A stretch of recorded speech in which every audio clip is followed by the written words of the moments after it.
Senator, as you know, inflation is coming down. Let me ask you about some of what we've heard here. 25% higher, Kristen, than it was when Donald Trump left the Oval Office. Let me tell Americans, you, let me ask, this is an important issue. Ask you about if some Americans of what we've heard in the U.S. feel this week. like inflation is a solved problem, then maybe they should vote for Kamala Harris. If you feel like the price of groceries, if you feel like the price of housing is too high, if you feel like inflation is not over, then Donald Trump is your man. Right.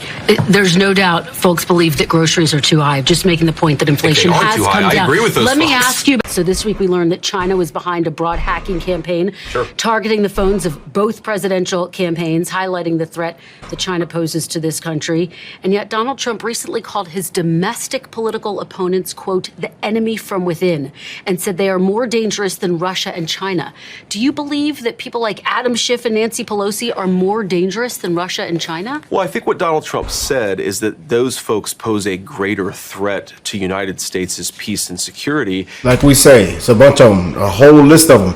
Hands behind your back. That's what, hey, Patriots, we say it out loud and proud. Hands behind your back. Because America is strong enough to stand up to any foreign adversary. Do you agree with him? They pose a larger threat to the United States than Russia and China? What he said, and I do agree with this, what he said is that the biggest threat we have in our country, it's not a foreign adversary because we can handle these guys. We can handle foreign conflicts. We can handle, look, under Nancy Pelosi's long life in public leadership, the United States has gone from the preeminent industrial power of the world to second next to China. That fundamentally belongs on Nancy Pelosi's shoulders. And if we're going to have a more prosperous country, we've got to recognize our own leadership is why we lost our industrial base to China. Our own leadership is failing to lead this country into peace and prosperity. And of course, Kamala Harris, look, when I look at the biggest threats to America, Kristen, I think the fact that people can't afford groceries, the fact that we can't meet our recruitment goals in the military, the fact that Americans have a wide open southern border, that's a way bigger threat than any foreign threat. And yes, it's caused by broken leadership. I'm going to repeat it again out loud. I got to repeat it again because a lot of people just don't know, I guess. These are not reporters. These are not journalists. They're activists. And quite frankly, they just can't throw off Vance. I have yet to see anybody throw Vance off. This fella is stepping in them lemon pepper steppers. Yes, indeed, my brother. Brother Vance, y'all, I'll tell y'all, we've been loving Vance more and more every single day, man. He has a spine. He's 10 toes down, man. He stands on business. Boy, I couldn't wait to get into this, y'all. I couldn't wait. Everybody been sending it over. Rick, please get into this, man. But time and time again, he goes into the Lions, then he goes on to enemy territory, fake news, and just puts his foot down. Destroys it. Humiliates these people, man. And how many interviews has this lady been destroyed in? I'm just saying, Kristen Welker, it's, boy, you just can't make this up, man. Well, let's go and jump in. Make sure you hit that like button. Subscribe to the channel if you are new here. And I want to tell you guys that I love y'all, man. And I'm wishing the best in all you guys' life. No matter if you're blue, red, Democrat, Republican, liberal, conservative. I don't care. I love y'all, man. One love to the human race. God is love, man. And we're going to keep spreading that love in these dark times. We're living in some dark, disgraceful times. No way around it, man. And we don't know what to expect next, man. Prayers for Trump, his family, his team, his campaign. We don't know what to expect next, man. Let's go and jump in, y'all. Senator J.D. Vance, welcome back to Meet the Press. It's good to be here. Thank you. It's great to have you. Thank you for sitting down with us. I want to start with some of the news this week. Defense Secretary Lloyd Austin confirmed that North Korean troops are training in Russia and potentially bound for the war in Ukraine. The U.S. intelligence community confirmed that Russia is creating disinformation to sow doubt in the upcoming presidential election. Let me ask you this question, Senator. Do you see Russian President Vladimir Putin as an ally or an enemy? Well, I think that he's clearly an adversary. He is a competitor. But I think that we also have to be smart about diplomacy, too. Just because we don't like somebody doesn't mean that we can't occasionally engage in conversations with them. And I think it's important, if we're ever going to going to end the war in Ukraine, fundamentally at some level, we're going to have to engage in some sort of negotiation between Ukraine, between Russia, between our NATO allies in Europe. And that's just a necessary part. Doesn't mean we have to like it, by the way. It doesn't mean we condone the Russian invasion of Ukraine. But I think that sometimes you do have to engage in diplomacy, even with and maybe especially with your adversaries. I think the bigger problem, Kristen, if we step back for a little bit, of course, we're on the cusp, obviously, of a presidential election where I want the American people to select my running mate as the next president. Whether it's the cost of groceries, whether it's the southern border, and importantly, whether it's the chaos all over the world, I think really the theme of this election is that Kamala Harris broke things in the world, in the country, and Donald Trump will fix it. And if we get back to his steady leadership, it's not just going to mean lower grocery prices at home, it's also going to mean a much more stable and peaceful world. When you say that he's an adversary, just to get back to the question, you're not willing to go so far as to call him an enemy. Well, we're not in a war with him, and I don't want to be in a war with Vladimir Putin's Russia. I think that we should try to pursue avenues of peace. I'd also call China certainly a competitor, but we're not in a war with China either. I do think, though, that China constitutes the biggest threat that we have for the United States of America, and I think that we have to be serious about it. But I think we have to be careful about the language that we use in international diplomacy. We can recognize, obviously, that we have adversarial interests with Russia. We can condemn Russia's invasion of Ukraine, and I have, and of course the president has, but we also need to engage in some smart diplomacy if we're ever going to get out of the mess that Kamala Harris has left us in and get back to a posture of peace. And of course, Donald Trump was president for 4 years while Russia was essentially invading Crimea. Why didn't he kick him out when he had the chance? He had 4 years. Oh, I think that's a misunderstanding of the history, Chris. I look at that much differently. Well, there First was of all, fighting going on. We had Russia invade another country, a sovereign nation, during Obama. We had Russia invade a sovereign nation during Bush's term. We had Russia invade a sovereign nation during the leadership of Kamala Harris. The 1 4-year term where Russia did not launch a full-scale invasion against a neighbor was under the leadership of Donald Trump. We also have to remember, just on that point, if Donald Trump had not given Ukraine javelins, the country would not exist as an independent sovereign nation anymore. So the idea that Donald Trump wasn't sufficiently strong on Russia, I think, is belied by the actual history of the period. Again, there was fighting going on for 4 years during Donald Trump. But there wasn't a full-scale invasion. I think that's important. Let me ask you, because there are real concerns about Vladimir Putin invading NATO allies. Under a Trump-Vance administration, can you pledge sitting here today that the U.S. will continue to remain a member of NATO? Of course, we're going to honor our NATO commitments, but I think it's important, Kristen, that we recognize that NATO is not just a welfare client. It should be a real alliance. And this is a strong difference between Kamala Harris and Donald Trump. Donald Trump wants NATO to be strong. He wants us to remain in NATO, but he also wants NATO countries to actually carry their share of the defense burden. Under Kamala Harris's leadership, we've actually seen how weak NATO is as a full-scale military alliance. It's effectively the United Kingdom, a couple of other nations, and the United States. NATO's problem is, particularly Germany, has to spend more on security, has to spend more on defense. We can't be the policeman of the world. We want NATO to be an alliance, not just a dependent of the United States. NATO has been unified in defending Ukraine. Just to be very clear, though, you would stay in NATO. Just a yes? We would stay in NATO, Kristen, but this is important. You're right. NATO has done, some of the countries have done a lot, but actually some of the countries relative to GDP have done very little in Ukraine, and that's important. And this, again, we're talking to the American people, of course, and I think a very significant difference between Kamala Harris and Donald Trump is Kamala Harris would like to use our tax dollars and our troops to subsidize Europeans not taking care of their own security. Donald Trump wants Europe to step up big time to become a real ally of the United States and not just a dependent. Senator, let's move on, because you talked about the threat from China. So this week we learned that China was behind a broad hacking campaign targeting the phones of both presidential campaigns, highlighting the threat that China poses to this country. And yet Donald Trump recently called his domestic political opponents, quote, the enemy from within, and said they are more dangerous than Russia and China. Do you believe that people like Adam Schiff and Nancy Pelosi are more dangerous than Russia and China? Well, I think what Donald Trump said is that those folks pose a greater threat to United States' peace and security because America is strong enough to stand up to any foreign adversary. Do you agree with him? They pose a larger threat to the United States than Russia and China? Kristen, hands behind your back. Patriots, you know how we do it. Hands behind your back. He said, and I do agree with this, what he said is that the biggest threat we have in our country, it's not a foreign adversary because we can handle these guys.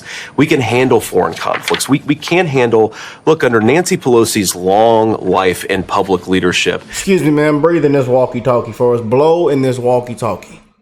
Oh, ma'am, you've had a lot to drink tonight.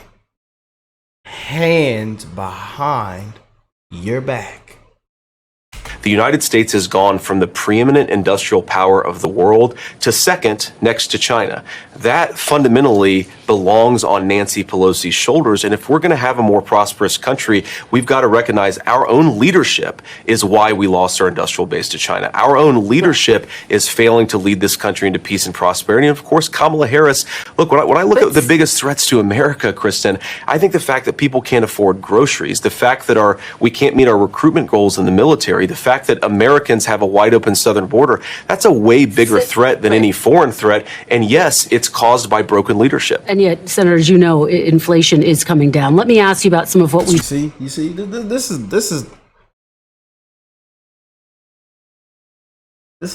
man. You just can't make this stuff up, man. You just can't make this up. They are not journalists. They're not reporters. They are activists. And they think we the people are stupid. They do. They think we the people are stupid.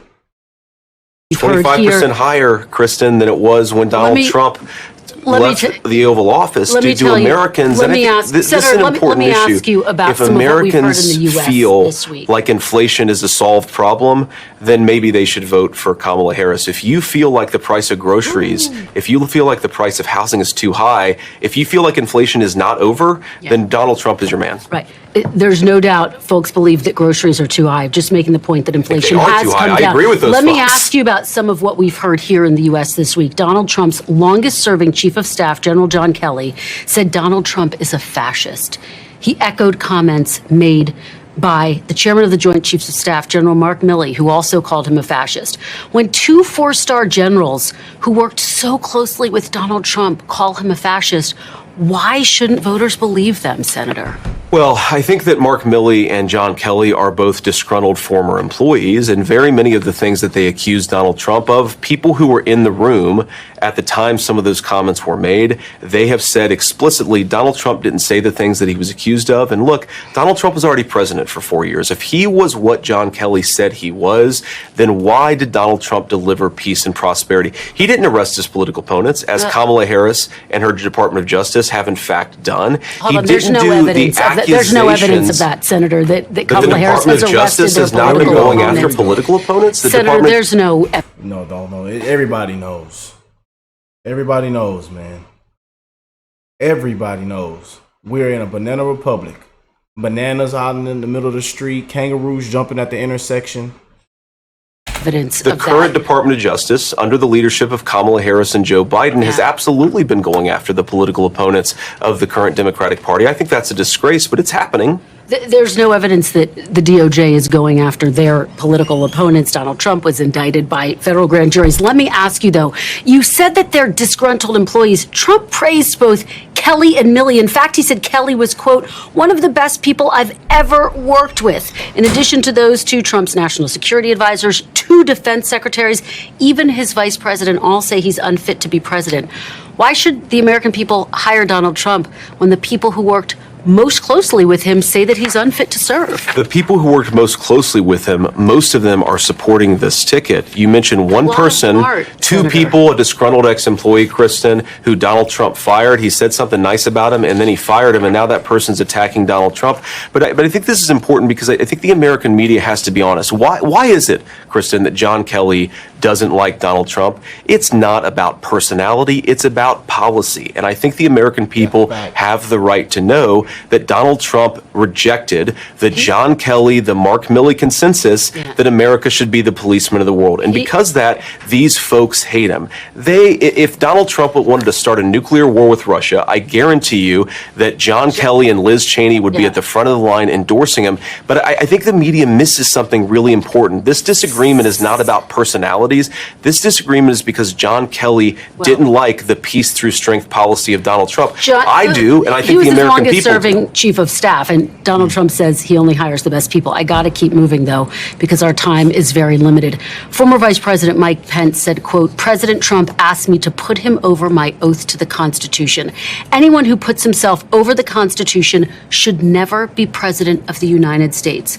Will your loyalty, Senator, be to the Constitution or to Donald Trump? Well, of course, my loyalty is to the American people and to the United States Constitution. But I think the best way to accomplish that loyalty, Kristen, is to get back to a president who delivered the fastest rising take-home pay in a generation, 1.5% inflation, and a secure southern border. I don't think there's inconsistency between loyalty to the Constitution and support for Donald Trump. That's why I'm out there trying to persuade my fellow Americans that Donald Trump's presidency worked for them, and I'd like us to get back to those smart just policies. As hard as they try, they just can't throw this fella off, man. As hard as they try, they just can't do it. To put a very fine point on this, Mike Pence says Trump asked him to put Trump over the Constitution. If you find yourself in a similar position one day, will your loyalty be to the Constitution or to Donald J. Trump? I just said my loyalty, Kristen, is to the Constitution of the United States. Trump? But have we talked at all about the unaffordable costs of groceries? Have we talked about the fact that because I brought it up, but young Americans can't afford a home? You didn't bring that up. I brought that up. It's so interesting, Kristen, because I think that Kamala Harris's campaign, and unfortunately, too many of her media allies are more interested in what Donald Trump has said than what Donald Trump did in office. You're more interested in what Kamala Harris is accusing Donald Trump of than what Donald Trump actually did during his 4 years in office, which is deliver peace and prosperity. We're getting a hard wrap. So on the economy, quickly before I let you go, Donald Trump on Friday again floated the idea of getting rid of the federal income tax. Just to be clear, are you proposing eliminating all federal income taxes in a Trump-Vance administration? Well, Donald Trump didn't propose that. He set that as an aspirational goal. Is that something you would back, getting rid of all federal income taxes? Well, I'm backing Donald Trump for president, and he set an aspirational goal and said, look, in this country for a long time, we funded the federal government primarily through tariffs. In other words, primarily through penalizing foreign corporations and foreign countries from taking advantage of our domestic markets. That's an aspirational goal. What is very real about what Donald Trump has actually proposed to specific policy proposals is that we want to eliminate taxes on tips. We want to eliminate taxes on overtime pay. That's the Donald Trump policy proposal. He's talking aspirationally about something that he himself thinks is less of a focus than cutting taxes on tips. Getting a hard wrap, so just yes or no. Is getting rid of all federal income taxes on the table? It's a possibility under a Trump-Vance administration. Is it on the table with the Democratic Congress that we have? I don't think that's realistic, Kristen, but I do think it's good to set an aspiration of what you want the country to look like. So you don't rule it out. Right now we're working on cutting taxes on tips, cutting taxes on overtime. Okay, so you're not ruling it out. Senator J.D. Vance. Thanks, Kristen. Thank you very much for your time. Appreciate it. He just be humiliating and just dismantling them, man. You cannot throw this man off. What do y'all think of that? Comment down below, man. And I see why everybody is loving. We all are loving J.D. Vance more and more and more. And we see why he was picked. You know, and it's crazy because he wasn't even in our top 5. He wasn't in our top 3. He was nowhere to be found when it came to our VP pick, man. J.D. Vance for y'all, man. Once again, in the flesh, stomping the ground, 10 toes down in them lemon pepper steppers. I love y'all, man. God bless y'all and your families. One love to the human race. Love to them beautiful patriots around the world. They call us garbage, whatever you want to call us, man. Hey, it's all right. But I think it's going to be too big to rig. Make sure you go out and vote. Go out and vote. Don't get complacent, man. I know y'all see this. You see the polls. You see that. You see the swing states. Go out and vote. Who cares about all that crap? Go out and vote, man. And I will catch you beautiful people in the next one. Peace and love, y'all.